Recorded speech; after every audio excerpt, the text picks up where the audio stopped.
বিরোধী অভিযান আপাতত শেষ। মাদুরোকে গ্রেপ্তারের মাধ্যমে ভেনেজুয়েলায় উঠেছে নতুন সূর্য।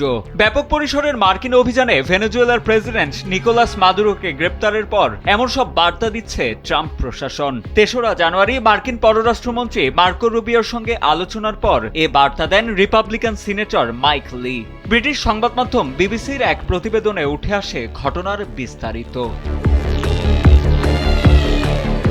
শক্তিশালী বিস্ফোরণে কেঁপে ওঠে ভেনেজুয়েলার রাজধানী কারাকাস। ডোনাল্ড ট্রাম্প তার এক বার্তায় নিশ্চিত করেন, মার্কিন স্পেশাল ফোর্স এবং ডেল্টা ফোর্সের একটি এলিট টিম এই ঝটিকা অভিযানে অংশ নেয়। অভিযানে নিকোলাস মাদুরো এবং তার স্ত্রীকে আটক করে ইতোমধ্যে ভেনেজুয়েলার বাইরে নিয়ে যাওয়া হয়েছে। মার্কিন প্রশাসনের দাবি, এই হামলা ছিল একটি সফল সার্জিক্যাল স্ট্রাইক, যার মাধ্যমে দীর্ঘদিনের এক স্বৈরশাসনের অবসান ঘটানো হলো।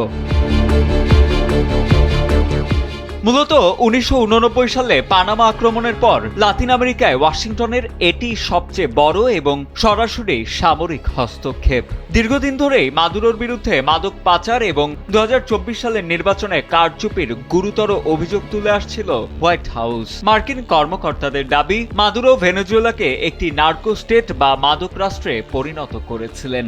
২০২০ সালে যুক্তরাষ্ট্রের ফেডারেল কোর্টে তার বিরুদ্ধে মাদক সন্ত্রাসবাদের যে মামলা করা হয়েছিল, এখন সেই আইনেই তাকে মার্কিন মাটিতে বিচারের মুখোমুখি করা হবে।